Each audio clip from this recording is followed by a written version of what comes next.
Hello friends, आप सभी का मोस्ट वेलकम है आपके अपने यूट्यूब चैनल विजेता कुल में। तो साथियों, इस वीडियो में हम लोग सिविल कोड प्यून के लिए हिंदी और इंग्लिश का टोटल 50 क्वेश्चन और महत्वपूर्ण क्वेश्चन डिस्कस करने वाले हैं और ये सेट आप सभी का बिल्कुल अपडेटेड होने वाला है। तो फ्रेंड्स, इस वीडियो के लास्ट तक आप सभी को बने रहना है और 50 में से आप लोग कितना सही कर पा रहे हैं तो कमेंट में आप लोग ज़रूर बताइए। और फ्रेंड्स, चैनल पर पहली बार जुड़े हैं तो आप सभी को बता दें, आप सभी का प्रतिदिन लाइव क्लास भी मैराथन हो रहा है। रात 8 बजे से ज़रूर जुड़िए, जहां पर फुल मॉक टेस्ट आप सभी का प्रतिदिन होता है। तो चलिए शुरू करते हैं आज का वीडियो सामान्य हिंदी का पहला प्रश्न से। तो पहला क्वेश्चन लिखा गया है कि निम्नलिखित में से विलोम शब्द बताइए, जीवन का विलोम शब्द क्या होगा। तो जीवन का विलोम शब्द मरण होता है। इस सवाल का राइट आंसर याद रखना होगा ऑप्शन डी, जीवन का उल्टा मरण होता है। दूसरा क्वेश्चन कहा है रिक्त स्थान को भरने के लिए उपयुक्त शब्द का चयन करें। क्वेश्चन है आपके दर्शन डैश हैं, तो जो डैश दिया है वहाँ पर क्या भरना होगा। तो यहाँ पर ऑप्शन के अनुसार हमें ए ऑप्शन सही भरना होगा। आपके दर्शन दुर्लभ है, तो ए ऑप्शन राइट होगा इस सवाल का। तीसरा लिखा है सही वर्तनी वाले शब्द का चयन करें। निर्यात लिखना किस ऑप्शन में सही है। तो फ्रेंड्स, निर्यात लिखना जो है ऑप्शन नंबर डी में राइट है। क्वेश्चन 4 है, लिखा है दिए गए वाक्यांश के लिए एक शब्द बताइए। आकाश को छूने वाला को क्या कहा जाता है। आकाश को छूने वाला को गगनचुंबी के नाम से जानते हैं। राइट आंसर सी होगा। इसके बाद 5 नंबर क्वेश्चन में कहा गया है कि वाक्य का वह भाग ज्ञात करें कि जिसमें कोई त्रुटि है। तो त्रुटि वाला प्रश्न है। देखिएगा, क्वेश्चन लिखा है अपने से अधिक दूसरों का व्यथा से वे अधिक पीड़ित थे, तो इसमें त्रुटि कहाँ पर है। तो त्रुटि आप ध्यान से देखेंगे तो यहाँ पर है कि अपने से अधिक दूसरों का नहीं, यहाँ पर होना चाहिए था दूसरों की व्यथा से। यानी सवाल का राइट आंसर जो हो जाएगा वो ऑप्शन सी हो जाएगा इस सवाल का राइट आंसर। क्वेश्चन नंबर 6 है, जहाँ पर रिक्त स्थान की पूर्ति करना है। लिखा अधिक जनसंख्या भारत के लिए है। तो अधिक जनसंख्या भारत के लिए क्या है, तो एक अभिशाप है। ऑप्शन सी राइट होगा। क्वेश्चन 7 है, लिखा है विलोम शब्द बताइए। जागरण का विलोम शब्द क्या होगा। ठीक है, तो जागरण का विलोम शब्द याद रखना होगा निद्रा होता है। राइट आंसर डी होगा। नेक्स्ट क्वेश्चन 8 में है, रेखांकित खंड को प्रतिस्थापित करने के लिए उपयुक्त विकल्प बताइए। तो देखिए यहाँ पर आपका जो रेखांकित शब्द है, क्वेश्चन है कल मैं दिल्ली से वापस मुंबई गई थी, यहाँ से आगरा गई थी। तो इन रेखांकित शब्द को क्या प्रतिस्थापित कर सकते हैं। तो फ्रेंड्स, ध्यान देना होगा, यहाँ शब्द लिखना गलत है। होना चाहिए था वहाँ से आगरा गई थी। तो यहाँ के स्थान पर क्या होना चाहिए था, वहाँ शब्द यूज किया जाना चाहिए था। तो इसलिए राइट आंसर इस सवाल का ऑप्शन सी हो जाएगा। क्वेश्चन 9 है, लिखा है पर्यायवाची शब्द बताइए। पानी का पर्यायवाची शब्द क्या होता है। तो यहाँ पर पानी का अर्थ हाथ होता है, याद रखेंगे। ए ऑप्शन इसका राइट होगा, हाथ होगा। क्वेश्चन 10 है, रिक्त स्थान की पूर्ति करना है। लिखा आज मौसम बहुत है। तो मौसम के लिए यहाँ पर सटीक शब्द सुहाना लिखना होगा कि आज मौसम बहुत सुहाना है। चलिए 11 नंबर, कहा दिए गए भाग का ज्ञात करें कि जिसमें कोई त्रुटि है, गलती है। क्वेश्चन है हम जिस वस्तु की कामना करते हैं उसी से हमारे कर्म की उत्पत्ति होता है। तो यहाँ पर त्रुटि बताना है क्या है। तो होना चाहिए था हमारे कर्म की उत्पत्ति होता है, लिखना गलत है। होना चाहिए था होती है। तो इसलिए इसका राइट आंसर जो होगा ऑप्शन बी हो जाएगा राइट आंसर। चलिए अगला क्वेश्चन 12 है, सही वर्तनी वाले शब्द का चयन करिए। विद्यार्थी लिखना किस ऑप्शन में सही होगा। तो फ्रेंड्स, विद्यार्थी लिखना ऑप्शन नंबर डी में राइट होगा।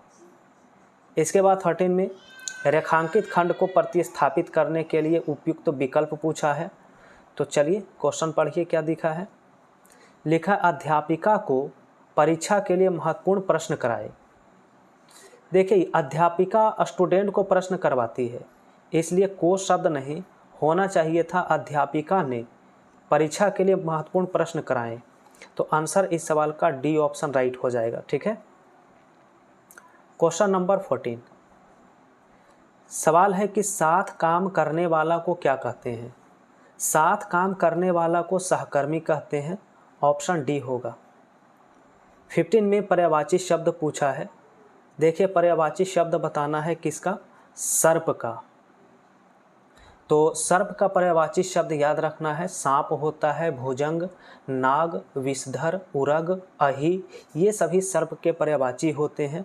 तो ऑप्शन डी हो जाएगा भुजंग यहाँ पर राइट आंसर। अब फ्रेंड्स आप सभी का 16 से 20 तक का एक निर्देश दिया है कि निम्नलिखित गद्यांश को पढ़कर इनका उत्तर दें। तो फ्रेंड्स गद्यांश वाले प्रश्न को हम इसमें स्किप करेंगे, इसका आंसर आप लोग PDF से मिला लेंगे। तो सीधा हम 21 से शुरू करते हैं क्वेश्चन। एक मुहावरा लिखा है इसमें, घाव पर नमक छिड़कना मुहावरे का अर्थ क्या है। घाव पर नमक छिड़कना, तो इसका मतलब होता है कि कष्ट को और बढ़ा देना। ए ऑप्शन राइट हो जाएगा। 22 लिखा है गागर में सागर भरना मुहावरे का अर्थ बताइए क्या है।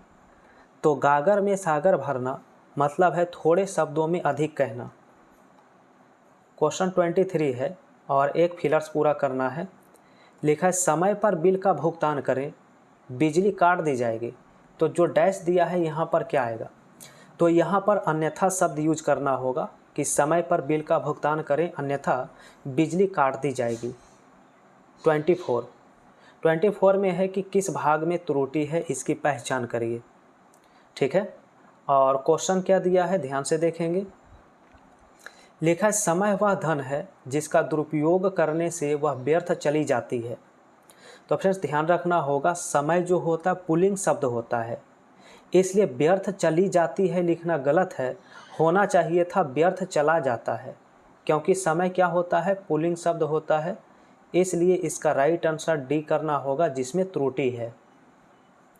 25 लिखा है रेखांकित खंड को प्रतिस्थापित करने के लिए उपयुक्त विकल्प चुनिए। 25 नंबर क्वेश्चन। अब देखिए सवाल इस प्रकार से है, मैं जिस भारतीय प्रजातंत्र की कल्पना करता हूँ उसका अध्यक्ष कोई किसान ही होगा। तो इसका राइट आंसर क्या है। ठीक है। तो यहाँ पर हम इसे किससे प्रतिस्थापित कर सकते हैं, तो अध्यक्ष के स्थान पर हमें क्या लिखना होगा, अध्यक्ष लिखना होगा। ठीक है। यानी इसका राइट आंसर डी हो जाएगा कि उसका अध्यक्ष कोई किसान ही होगा। ठीक है। अगला सवाल देखिए 26 है। 26 में लिखा है कि दोहा छंद में कितने चरण होते हैं। तो दोहा छंद में टोटल 4 चरण होते हैं। ऑप्शन डी हो जाएगा राइट आंसर। इसके बाद 27 में पूछा है कि भाषा और शब्द अर्थ की दृष्टि से सौंदर्य उत्पन्न करते हैं। तो सौंदर्य उत्पन्न कौन करते हैं, याद रखना है अलंकार जो होता है ये सौंदर्य उत्पन्न करता है। 28 लिखा य, र, ल और व किस प्रकार के व्यंजन कहलाते हैं। तो इसे हम लोग अंतस्थ व्यंजन के नाम से जानते हैं। ऑप्शन बी हो जाएगा। वहीं आपसे ऊष्म व्यंजन अगर पूछा जाए तो इसमें भी 4 वर्ण आते हैं, तालव्य, मूर्धन्य, दंत्य और ह, ये ऊष्म व्यंजन कहलाते हैं। आयोगवाह में 2 व्यंजन आते हैं, यहाँ पर आपका अनुस्वार और विसर्ग, ये आयोगवाह कहलाते हैं। ठीक है। चलिए अगला सवाल देखिए क्वेश्चन 29 है। लिखा है कौन सा स्त्रीलिंग शब्द के उदाहरण है इनमें से। तो कृपा यहाँ पर क्या है, स्त्रीलिंग शब्द है। जैसे कहते हैं कि प्रभु आपकी कृपा हम पे बनी रही, तो यहाँ पर ये स्त्रीलिंग शब्द है। बाकी अन्य सभी पुल्लिंग शब्द के उदाहरण हैं। क्वेश्चन 30 है। लिखा वचन किसका बोध कराती है। ठीक है। तो वचन जो होता है प्राणी या वस्तु के एक या अनेक होने का बोध कराता है। राइट आंसर ए हो जाएगा। इसके बाद 31 में सवाल है उसने टेढ़ी चाल चली, इसमें कौन सा कारक है। तो हम जानते हैं कि ने विभक्ति जो होता है उसने लिखा हुआ है, ने होता है कर्ता कारक की विभक्ति, इसलिए ऑप्शन डी होगा राइट आंसर। 32, निम्नलिखित में से किस वाक्य में सर्वनाम का प्रयोग हुआ है? ऑप्शन में देखा जाए तो मैं शब्द सर्वनाम है, तो बी ऑप्शन राइट हो जाएगा इस सवाल का। 33, विशेषण किस शब्द की विशेषता बताता है? याद रखना होगा, विशेषण जो है संज्ञा शब्द की विशेषता बताता है। सवाल 34 है, कर्म के आधार पर क्रिया के कितने भेद होते हैं? तो कर्म के आधार पर याद रखना है सकर्मक और अकर्मक 2 क्रिया होती है, ऑप्शन डी हो जाएगा राइट आंसर। और 35 है, व्याकरण में काल का अर्थ क्या होता है? ठीक है, तो काल का अर्थ क्या होता है, इसका आंसर आप लोग कमेंट में बताइए, क्योंकि इसका आंसर कई बार हम डिस्कस किए हैं। ऑप्शन में अंत लिखा है, समय, पीड़ा और मृत्यु, चारों में एक ऑप्शन सही है, आप लोग कमेंट करिए। और चलिए अब इंग्लिश का 15 क्वेश्चन डिस्कस करेंगे। 36 से 39 तक आप सभी का फ्रेंड्स पैसेज दिया है, तो पैसेज को हम यहाँ पर स्किप करके सीधा 40 नंबर प्रश्न से शुरू करेंगे। ठीक है, 40 नंबर प्रश्न से। तो 40 नंबर प्रश्न में देखिए लिखा है, choose the correctly spelled word. Correctly spelled word देखना है कौन सा स्पेलिंग इसमें सही लिखा गया है। ठीक है, तो ट्रैंक्विलिटी लिखना फ्रेंड्स ऑप्शन बी में बिल्कुल सही है spelling, option B right answer हो जाएगा। चलिए 41, यहाँ पर वन वर्ड सब्स्टिट्यूशन लिखा है। सवाल है, a person who lays too much stress on bookish learning, यानी कि वैसा व्यक्ति जो किताबी ज्ञान पर बहुत ज़्यादा जोर देता है उसे क्या कहते हैं? तो इसे हम लोग पेडेंट कहते हैं, जो किताबी ज्ञान पर बहुत ज़्यादा जोर देता है। ठीक है, चलिए अगला सवाल 42 है। 42 में एंटोनिम पूछा है, मास्टर का एंटोनिम क्या होगा?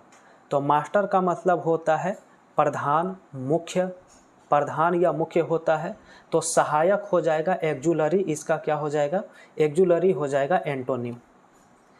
इसके बाद 43 है, एब्सोल्यूट का सिमिलर वर्ड पूछा क्या होगा? ठीक है, तो एब्सोल्यूट यहाँ पर जो अर्थ होता है फ्रेंड्स असीमित होता है, आबाद होता है, निर्बाध होता है, अनलिमिटेड होता है, तो इसलिए इसका राइट आंसर सी हो जाएगा अनलिमिटेड, ऑप्शन सी। इसके बाद 44 में देखिए आप सभी से कहा है, pick out of correct sentence convert in past perfect continuous tense from the given option. तो पास्ट परफेक्ट कंटिन्यूअस टेंस में चेंज करना है। सवाल आपका देखेंगे किस प्रकार से दिया है, लिखा he will mend his clothes, तो इसका पास्ट जो बनेगा वो होगा he had been mending his clothes, option C right answer हो जाएगा इस सवाल का। चलिए अगला सवाल 45 है। यहाँ पर आपसे एरर पूछा किस पार्ट में है। क्वेश्चन है, the prince came on to the throne at very early age, no error. तो फ्रेंड्स अगर राजगद्दी पर बैठने की बात किया जा रहा हो तो केम ऑन लिखना गलत होता है, यहाँ पर प्रीपोजिशन टू यूज किया जाना चाहिए, केम टू द थ्रोन होगा, इसलिए बी पार्ट में इसका एरर होगा। चलिए 46 नंबर में एक फिलर्स है, लिखा ही डील्ट वेरी पोलाइटली मी। तो फ्रेंड्स डीएल के साथ यहाँ पर विद प्रीपोजिशन यूज होगा, व्यापार के सेंस में हम लोग डीएल विद का प्रयोग करते हैं, ऑप्शन सी हो जाएगा राइट आंसर। इसके बाद 47 दिया है जहाँ पर एक इडियम्स लिखा है। ठीक है, तो इडियम्स क्या है देखेंगे ध्यान से। सवाल लिखा है अ पाइप ड्रीम। ठीक है, तो अ पाइप ड्रीम का मतलब होता है कि वैसी योजना जिसे पूरा होना संभव नहीं है, वैसी योजना जो असंभव है पूरा हो पाना, इसलिए आंसर सी होगा N impracticable plan, N impracticable plan हो जाएगा ऑप्शन सी। इसके बाद 48 नंबर सवाल में आप सभी का एक पारा जंबल्स दिया है, इसे एक ऑर्डर में सजाना होगा, तो क्वेश्चन थोड़ा सा सही से देखना होगा फ्रेंड्स, सारे ऑप्शन को देखने के बाद इस तरह से आंसर करना होगा। तो इसका जो सही क्रम बनेगा BDAC, क्या बनेगा? BDAC का क्रम बनेगा, राइट आंसर ए होगा। 49 में पैसिव वॉइस में चेंज करना है सवाल को, यहाँ पर पैसिव वॉइस में बदलना है। The problem has been treated by numerous experts. तो फ्रेंड्स बी ऑप्शन हो जाएगा पैसिव फॉर्म में, numerous experts have treated the problem. और अगला अंतिम सवाल 50 है, जहाँ पर इनडायरेक्ट स्पीच में चेंज करना है। लिखा है she says I go for a walk every morning. तो 50 का राइट आंसर कौन सा ऑप्शन होगा? यहाँ पर सारे ऑप्शन दिए गए हैं, तो सही ऑप्शन बी हो जाएगा, she says that she goes for a walk every morning. अब इसके बाद फ्रेंड्स गणित है। तो गणित के लिए आप सभी को रात 8 बजे जुड़ना होता है। आप लोग रात 8 बजे जुड़िए, जहाँ पर मैथ का बेहतरीन सेशन होता है, साथ ही साथ हिंदी और मैथ का भी फुल मॉक टेस्ट होता है। तो फ्रेंड्स यहाँ पर प्रतिदिन आप सभी को अपडेटेड सेट कराया जा रहा है। चैनल पर नए हैं, चैनल को सब्सक्राइब करके बेल आइकन की घंटी प्रेस कर लीजिएगा, ताकि हर एक सेट का नोटिफिकेशन आप तक पहुँचता रहे। और फ्रेंड्स वीडियो पसंद आया हो तो लाइक कर दीजिए, पहली बार जुड़े हैं चैनल को सब्सक्राइब करिए।